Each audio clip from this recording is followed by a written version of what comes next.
Hi friends, welcome to my craft room. And if you're new here, thanks for stopping by. Today we're going to talk about batting and how I cut my batting for a Quilt As You Go. Now, Quilt As You Go, we work in small sections, one block at a time, and we sandwich that with our top, our batting, and our backing. But when we buy our backing, we buy it in these large quantities. So how do you cut that in small sections without a lot of waste? So I'm going to show you how to do that. So grab your rotary cutter, your ruler, and let's get started. So what I use is the Warm and Natural or the Warm and White. The Warm and Natural is just like more of an off-white.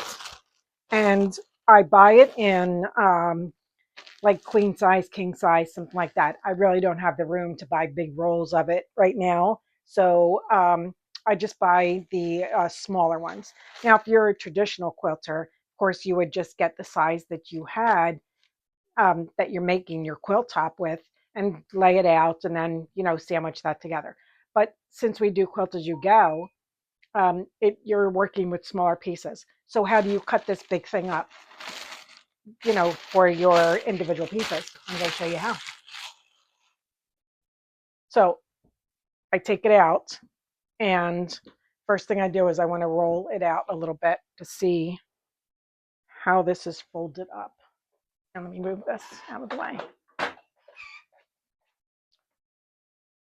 So say I'm doing a 12.5-inch block. Now I want to make my batting a little larger than that. And I usually go like an inch all around. So I say about 13.5. I'm going to cut my squares of batting.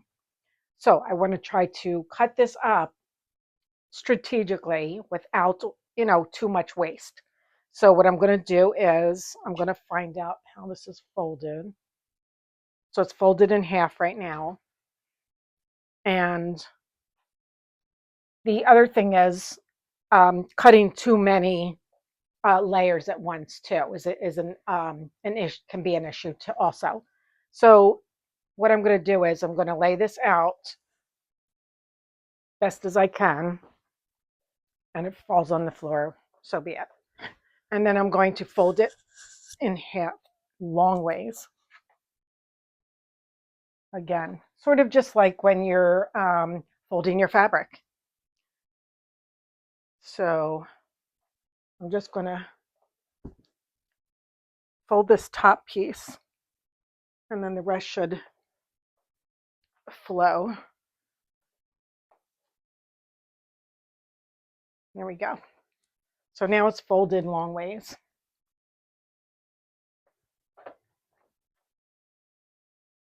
And I'm going to try to make sure that we are squared up here.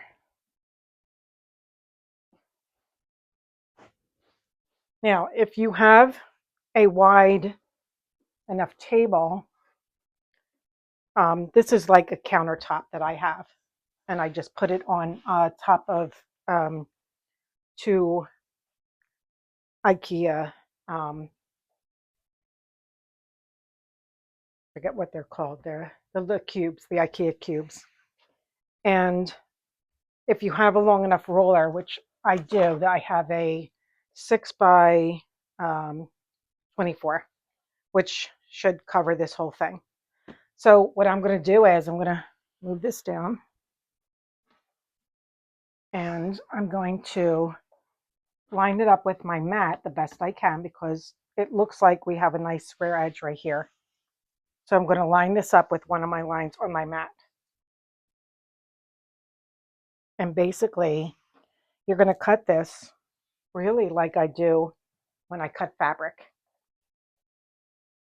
And I'm going to count over, move this up a little bit because I can't see my markings.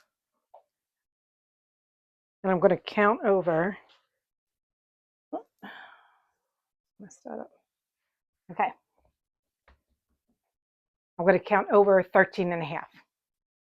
So 1, 2, 3, 4, 5, 6, 7, 8, 9, 10, 12, 13.5.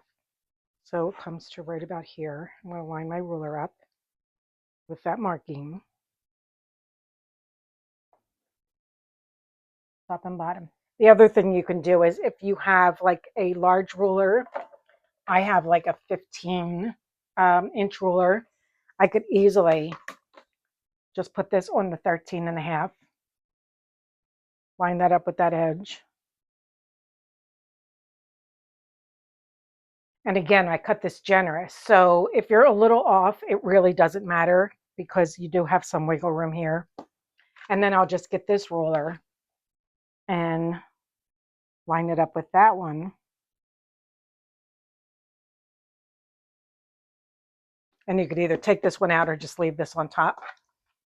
And then just cut through. Now this is 4 layers and it's really thick. So I just take my time.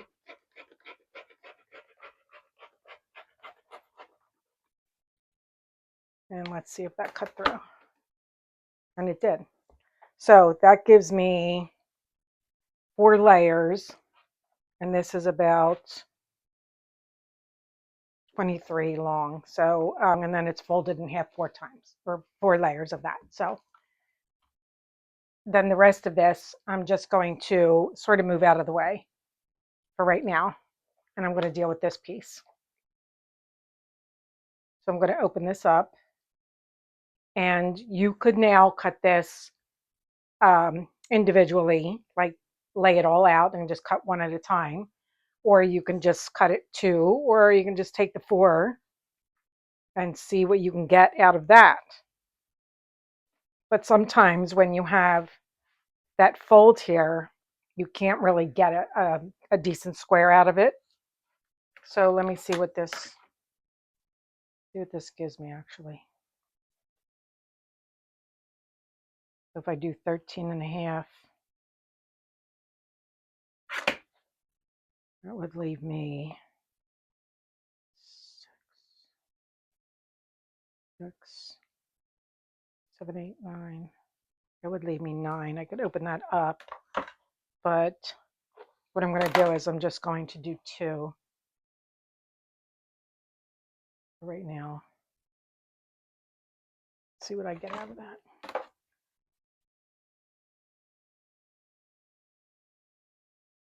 So I'm going to line this up at 13.5.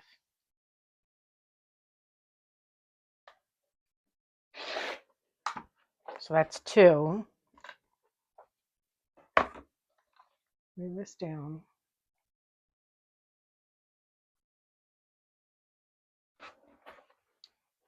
Cut another 2, so I know I have enough.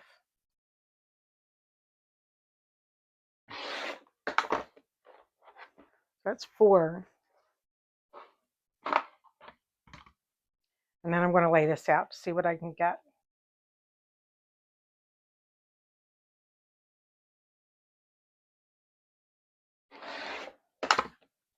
So that's 5.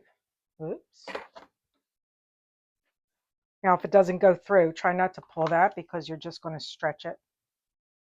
You don't want to do that. So that's 5. Let's see.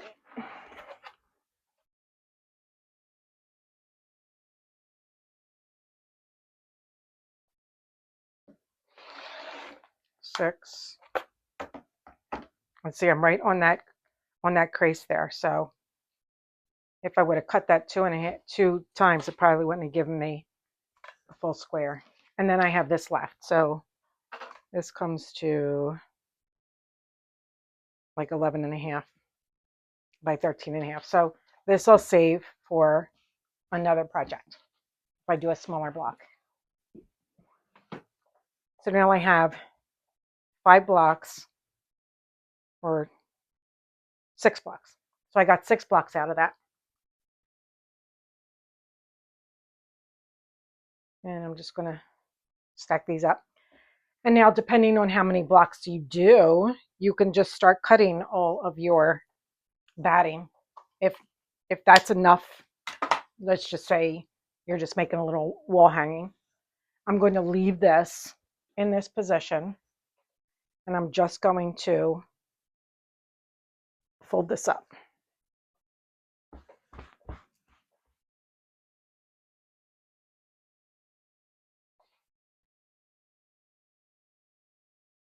So this way, later on when I go to cut this, I know that we're going to be pretty much squared on this.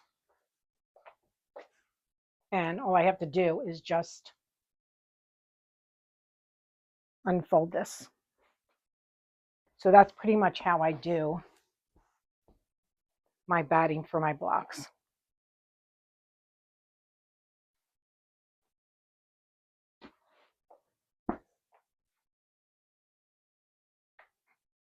So say you want to cut strips for your sashing. We did in a couple of our videos, we did a wide sashing where I used like 2 to 2.5 inch strips of batting. So let's cut them. So I'm going to take this back out, and we folded this up, but we still have this length. So I'm always going to keep it that way. And just going to pull some out.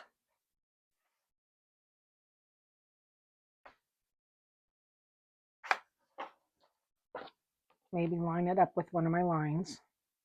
But we pretty much are straight on this edge because that's where we cut from the last time. So, okay, so I'm going to grab my long ruler again. And let's say I'm going to cut 2.5 inch strips. So I'm just going to line my ruler up with 2.5. Now, sometimes it's a little hard because now we're like, our ruler is leaning off. So we have this kind of like unevenness here. What I like to do to ensure that I'm going to get a really good cut and not, have this sort of move on me because it's just like, it's just hanging out there. I'm going to cut it from this way. So what I'm going to do is I'm going to measure 2.5 on one of my rulers like this. I'm going to line that up. Put this ruler here. And then I'm going to cut it like this so that I can lean on this and be able to cut evenly. And how I'm going to do that is I'm not left-handed. So what I do is I walk around the table and I cut from the other side because this isn't really that wide. So I can do that. So I'm just going to come around the other side of the table.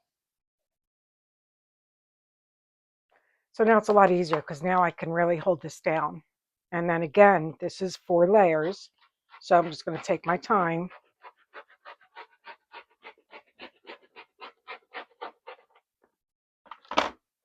And there we have it. 2.5 inches. Perfect. So that's our 2.5 inch strips. And then we can use that for our sashing or for if we're doing a larger binding around the quilt. So that's pretty much it. I hope that gave you some helpful tips on how to handle these large quantities of batting.